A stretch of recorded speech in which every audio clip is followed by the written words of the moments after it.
मैं BC भरतिया आप लोगों के साथ बजट 2022-23 के ऊपर चर्चा करने का प्रयास कर रहा हूं।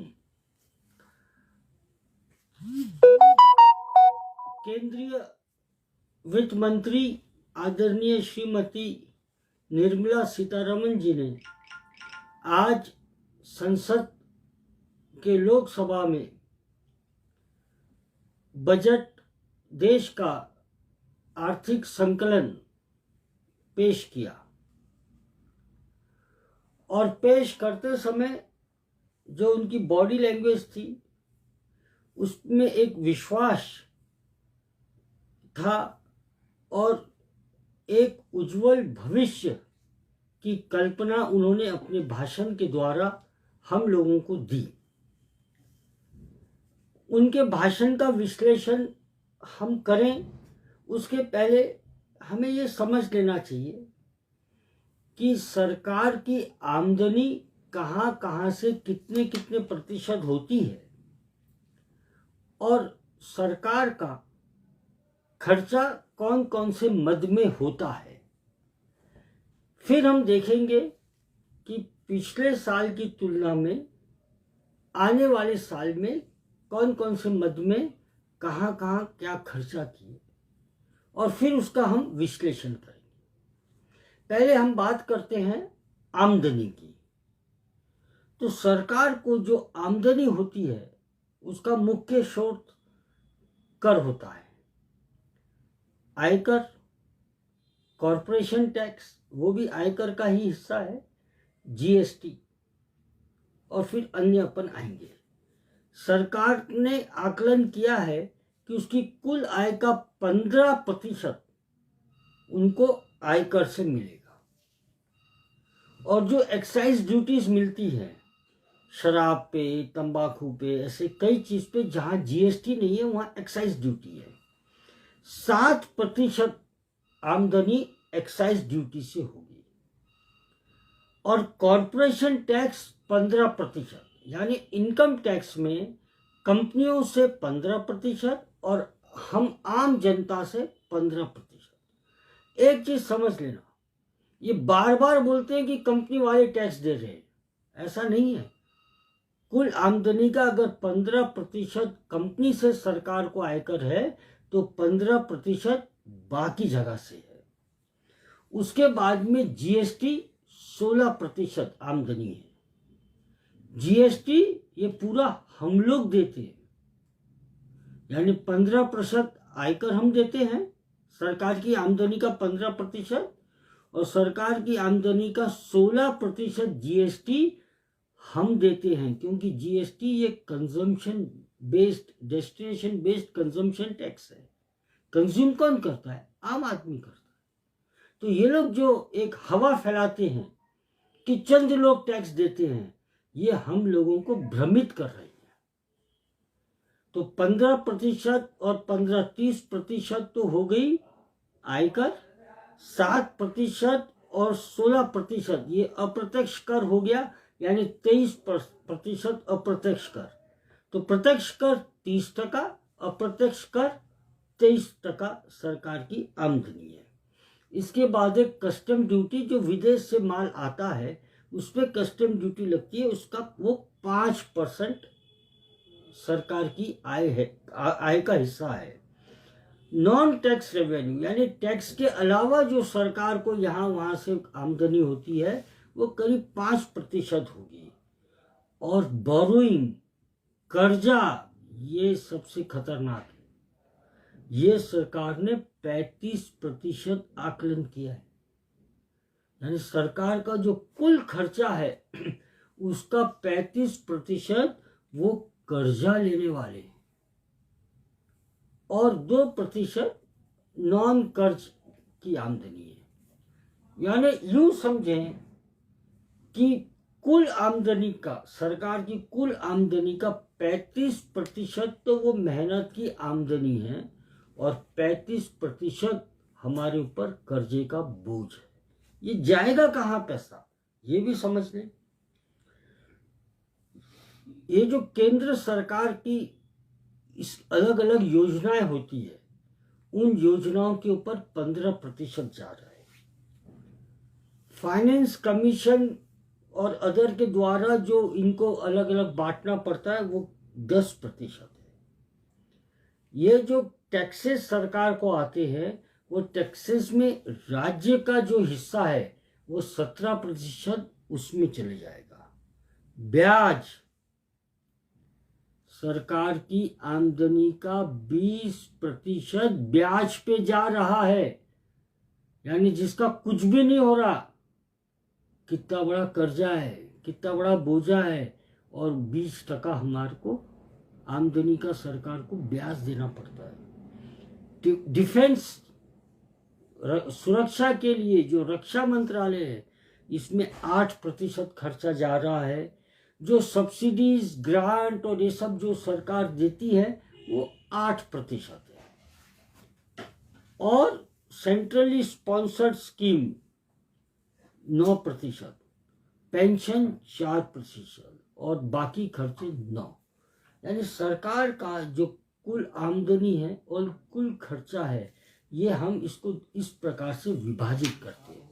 अब अगर कुछ कुछ चीज़ें हम पुराने साल से उसको तुलना करें कि पुराने साल की तुलना में इस साल कहाँ क्या हुआ, तो वो हम देखेंगे कि जो कुल आमदनी, रेवेन्यू रिसीट हुई, वो पिछले साल 20,78,000 करोड़ थी, जो इस साल का आकलन 22-23 का 22,04,000 करोड़ का आकलन है। कैपिटल रिसीट्स, ये जो विनिवेश और ये सब जो करते हैं, अपना माल बेचते हैं, उसका पिछले साल 16.91 लाख करोड़ था, जो अब बढ़ के 17.40 लाख करोड़ हो जाएगा। कैपिटल एक्सपेंडिचर, यानी ये जो रोड बनती है, ब्रिज बनते हैं, डैम बनते हैं, बंदरगाह बनते हैं, ये जो पूंजी पे खर्च होता है, ये पिछले साल 8,40,000 करोड़ हुआ, जिसका इस साल 10,67,000 करोड़ का आकलन है। और रेवेन्यू रिसीट हमने जैसे बताया कि पिछले साल 20,78,000 और 22,04,000 इस साल, तो रेवेन्यू एक्सपेंडिचर 20 लाख के सामने 31,67 करोड़, और इस साल 31,94,000 करोड़। यानी हमारे सामने ही बात क्लियर हो रही है कि जो आमदनी है उससे लगभग 50% ज़्यादा हमारा रेवेन्यू एक्सपेंडिचर है। और ये जो शॉर्टफॉल होता है, इसके लिए हमको कर्जा लेना होता है, सरकार लेती है। ये एक बात है जो हमें समझना बहुत जरूरी है।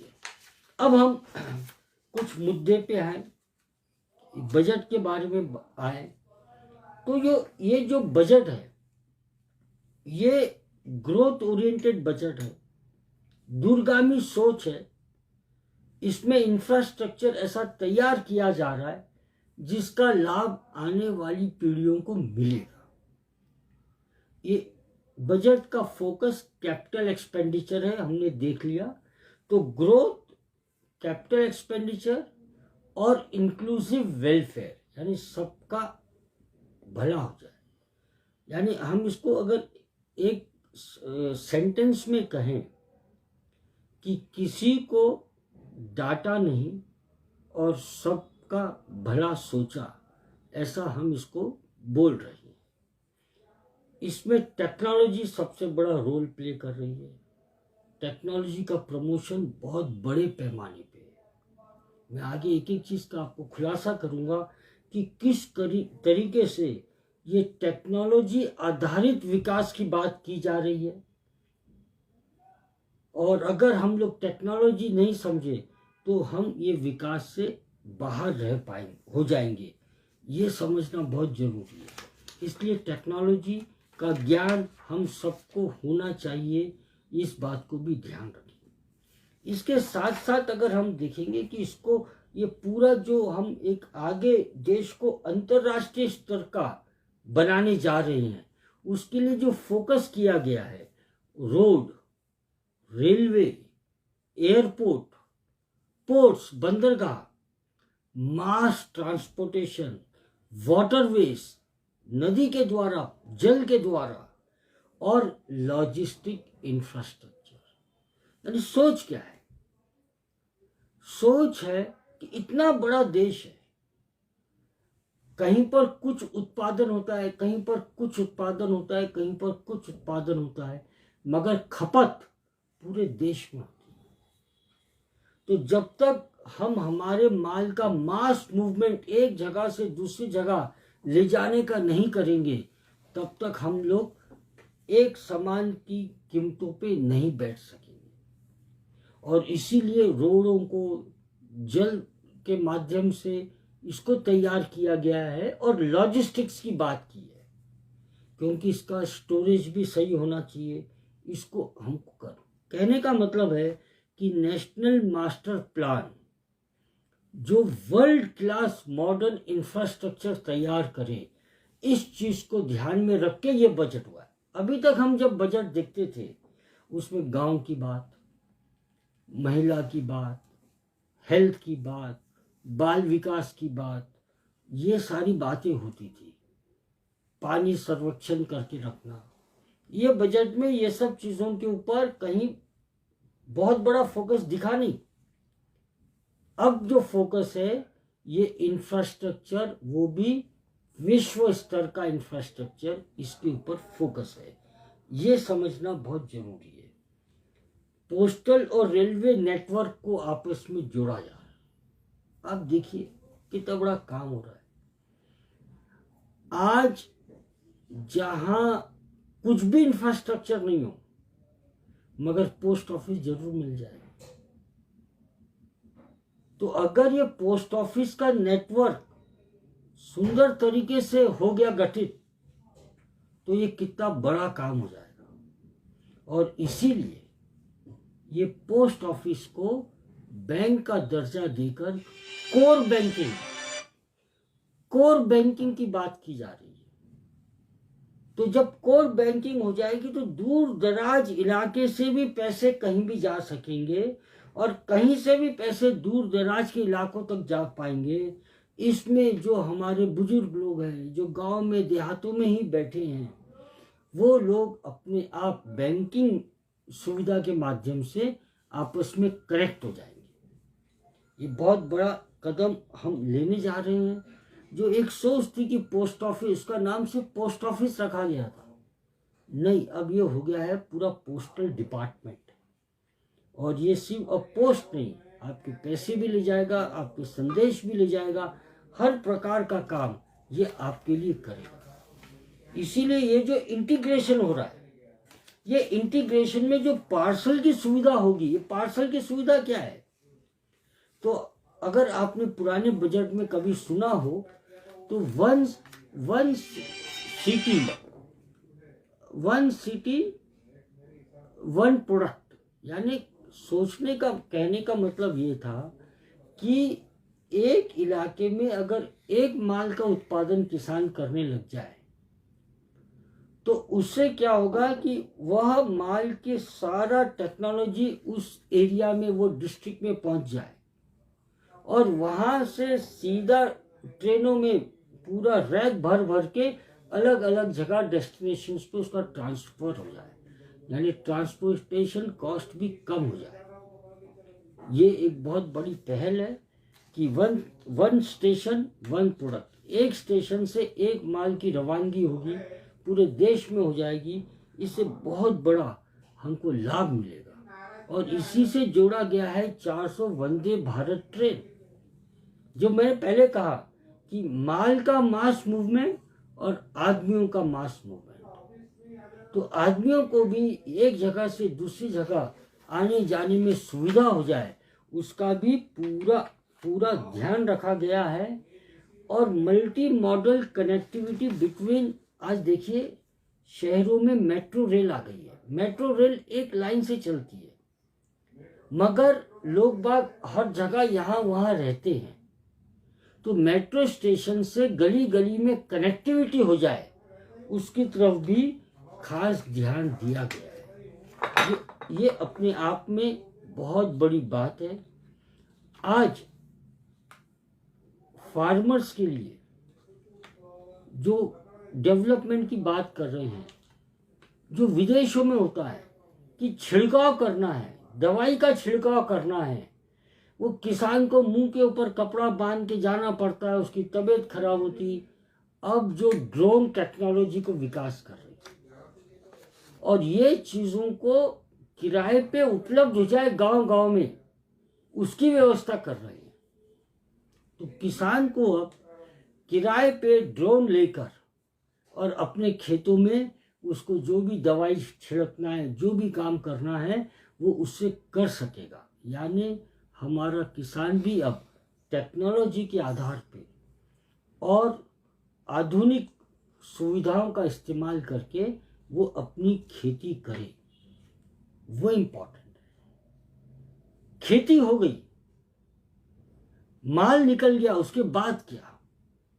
किसान की तकलीफ है माल निकलने के बाद, इसको जो पोस्ट हार्वेस्टिंग बोलते हैं इसको, कि माल निकलने के बाद उसका रखरखाव कैसे किया जाए, उसकी ब्रांडिंग कैसे की जाए, उसमें वैल्यू एडिशन कैसा किया जाए और वो कैसे बेचा जाए, इसकी तरफ भी सोचना जरूरी है। तो मक्का बेचना, पूरा साबुत भुट्टा बेचना, कि मक्का बेचना या मक्के की आटा बना के बेचना, या फिर मैदा और नूडल्स बना के बेचना, पास्ता बना के बेचना, अगर ये चीज़ें मेरा किसान सीख गया तो किसान अपनी फसल का वैल्यू एडिशन अपने गांव में ही करके, अपने ही ब्रांड में पैकिंग करके वो अगर बेचने लगेगा तो कितनी बड़ी आमदनी होगी, ये समझना भी जरूरी है। तो इस दिशा में काम किया जा रहा है। अब देखिए एजुकेशन में क्या सोच लेके आए हैं। गांव में बैठा बच्चा शहर के बच्चे से उसका प्रतिस्पर्धा होती है, कंपटीशन होता है। शहर की एजुकेशन अलग चल रही है, गांव की एजुकेशन अलग चल रही है। वो एजुकेशन का लेवल बच्चों का कैसे उठाया जाए, ये लोग एक क्लास का एक टीवी चैनल शुरू कर रहे हैं। तो दूर दराज में बैठा व्यक्ति अपने बच्चों को, जिस क्लास का बच्चा है उस क्लास का चैनल लगाकर डायरेक्ट क्लासेस ले सकता है। यानी डिजिटल माध्यम से गांव तक ये क्लासेस जब शुरू हो जाएगी तो आप समझिए कि गांव का बच्चा भी वही शिक्षा लेके आगे बढ़ रहा है जो शहर का बच्चा बढ़ रहा है। तो प्रतिस्पर्धा अब अंतर्राष्ट्रीय स्तर की, गांव का भी बच्चा करे, शहर का भी बच्चा करे। अब इसमें बात आती है कि ये कैसे संभव है, गांव में वो सुविधाएं नहीं है। तो आगे इन्होंने डिजिटल और फाइबर, ऑप्टिकल फाइबर केबल सब जगह बिछाने की बात की है।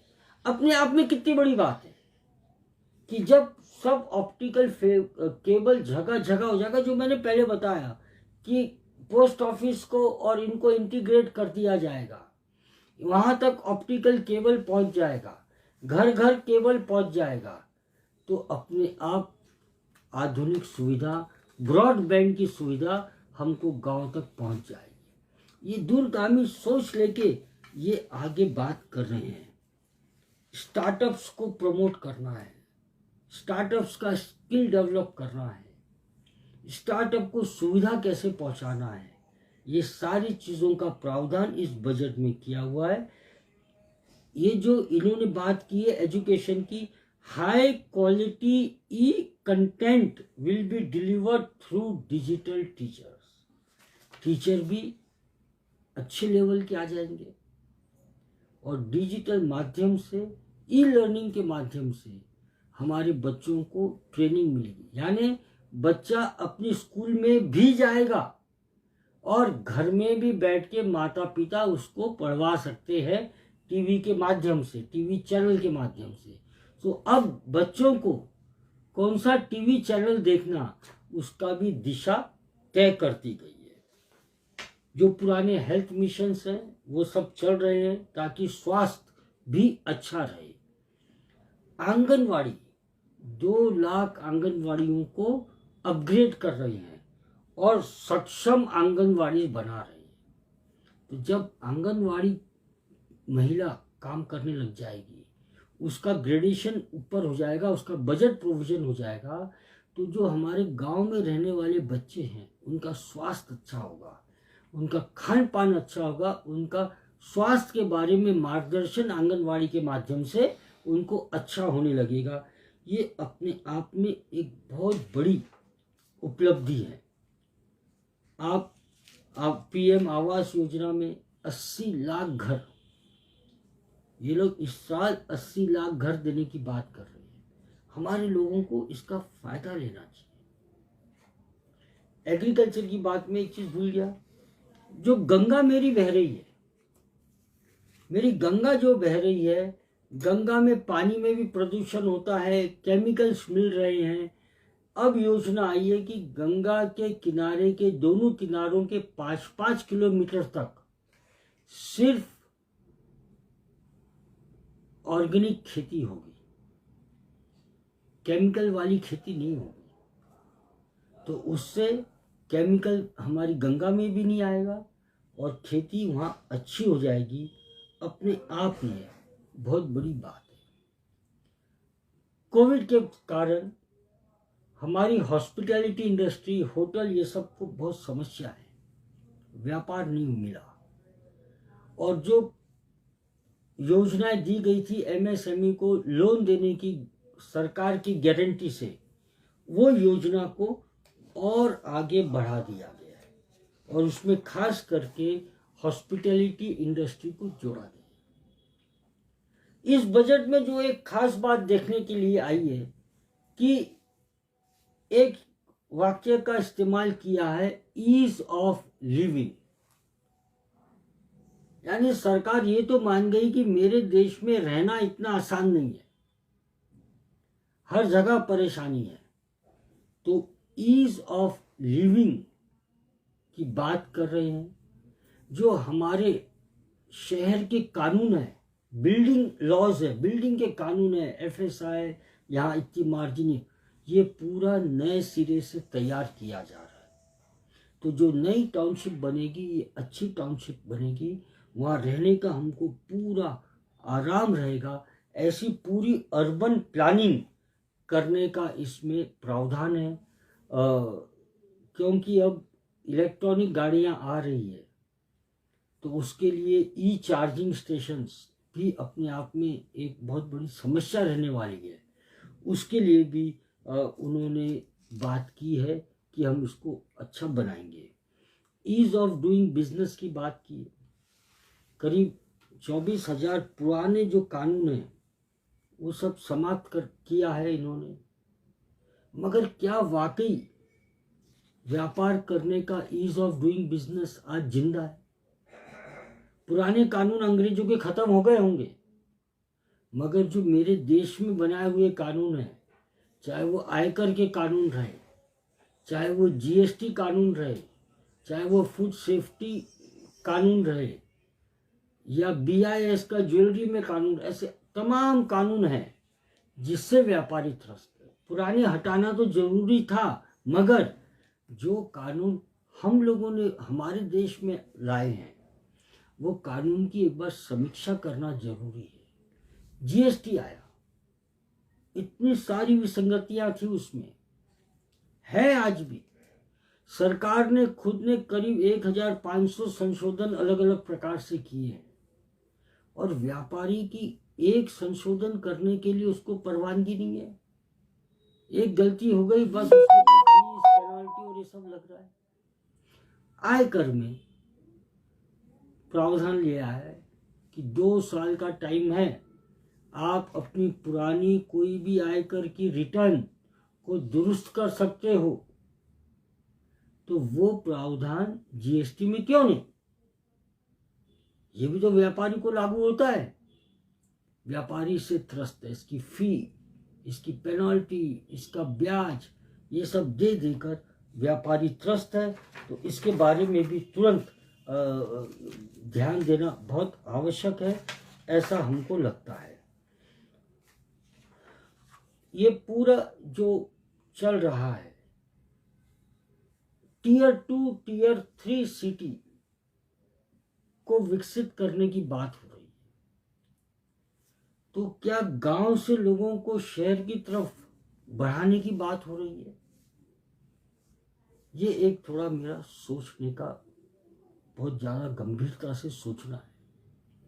मुझे याद आता है हमारे पूर्व राष्ट्रपति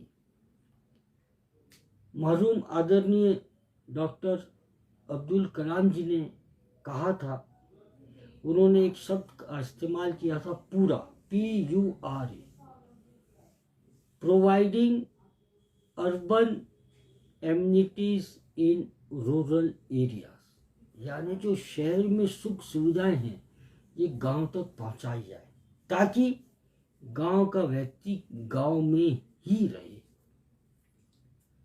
इसकी क्या योजना है? अगर मेरे गांव खाली हो गए, मेरी खेती का क्या होगा? आज मेरा किसान जो जमीन मालिक है, वो क्या उसके बच्चे शहरों में आके नौकरी का काम करेंगे, नौकर बन जाएंगे? ये विषय बहुत गंभीर है, इसके बारे में सोचना पड़ेगा। मुझे ऐसा लगता है कि इसके बारे में खुलकर बात करनी होगी। सरकार ने इस बजट में सोलर पावर की बात की, बहुत अच्छा है, साफ ग्रीन एनर्जी, सोलर एनर्जी एकदम क्लियर है। नॉर्थर्न स्टेट्स में बहुत अच्छी बात है। एक इन्होंने नई बात की है डिजिटल करेंसी की। पूरे विश्व में डिजिटल करेंसी, क्रिप्टो करेंसी के भी नाम से बोलते हैं, अभी बहुत ज़्यादा प्रचलन में है। इसमें सौदा कौन कर रहा है, किसके हाथ में है, कहीं 2 नंबर के पैसे तो नहीं लग रहे, इसकी संभावना नकारी नहीं जा सकती। अब रिजर्व बैंक ये लाने की बात कर रही है, इसमें बहुत सोच समझ के लाना जरूरी है, क्योंकि हमारे देश के लोग अभी तक टेक्नोलॉजी नहीं, अभी हमारे बैंकों से पैसे गायब हो जाते हैं नेट बैंकिंग में। क्रिप्टो करेंसी में क्या सिक्योरिटी रहेगी, डिजिटल करेंसी में, ये समझना जरूरी है। फिर इसका जो पैसा है उसका सही मालिक कौन है, ये भी समझना जरूरी है। ऐसा तो नहीं किसी के नाम का है और सही लाभार्थी कोई और है। फिर ये पैसा हमारे देश में गलत कामों के लिए तो कहीं बाहर से ना आ जाए, ये भी समझना जरूरी है। ये सारे विषय इससे जुड़े हुए हैं, इसके बारे में बात करना जरूरी है। आज टैक्स हम कितना दे रहे हैं? जैसे मैंने बताया 30% सरकार की पूरी आमदनी का आयकर से हो रहा है, तो 23% अप्रत्यक्ष कर से हो रहा है। ये बोझा आम आदमी पे आ रहा है, इसको कम कैसे किया जाए? रोजगार निर्मित करने के लिए हमारे पास क्या साधन है? महंगाई को नीचे रखें, इसके लिए क्या साधन है? गांव में रोजगार निर्मित हो जाए, उसके लिए क्या योजना है? ये सारी बातों को हमें ध्यान देना जरूरी है। रिजर्व बैंक 4.5% रिपो रेट का ब्याज लेता है बैंकों से। क्या जरूरत है जी? उसको अगर वो आधा टका कर दे या 1% कर दे, तो जो आज लोगों को बैंकों से कर्जे मिल रहे हैं, ये इसकी एकदम कीमत कम हो जाएगी, EMI कम हो जाएगा, अपने आप खपत बढ़ जाएगी, डिमांड बढ़ जाएगी। अमेरिका में वर्ल्ड वॉर 2 के बाद ऐसा किया गया और उसके बाद आज तक उन्होंने ब्याज की दरें नहीं बढ़ाई। तो विदेश से कुछ अच्छी बातें भी हमें सीखना चाहिए, ऐसा मेरा। साथियों, कुल मिला के बजट एक दूरगामी सोच रख के किया गया है। इसका लाभ आने वाले सालों में मिलेगा। 5 नदियों को लिंक करने की जो बात की है, ये सब दूरगामी बजट है, ये 5 ईयर प्लान का हिस्सा है। ये ये जो बजट होता है ये 1 साल के लिए होता है, और ये 1 साल के लिए बजट में हम 5 साल की घोषणा करें ये उचित नहीं है। उसके लिए योजना आयोग ने 5 ईयर प्लान जैसे पहले बनते थे वैसे बनाना चाहिए, और ये सारी चीज़ें उसका हिस्सा होना चाहिए, ऐसा मेरा मानना। आप लोगों ने मेरे को सब सुना, मेरे को ध्यान से सुना, आपका बहुत बहुत आभार। मैं बीसी भरतिया आपसे आज्ञा लेता हूँ। धन्यवाद। ऐसे ही खबरों के लिए हमारे YouTube चैनल को सब्सक्राइब करें और बेल आइकॉन दबाना ना भूलें। साथ ही हमारे Facebook और Instagram अकाउंट को लाइक करें।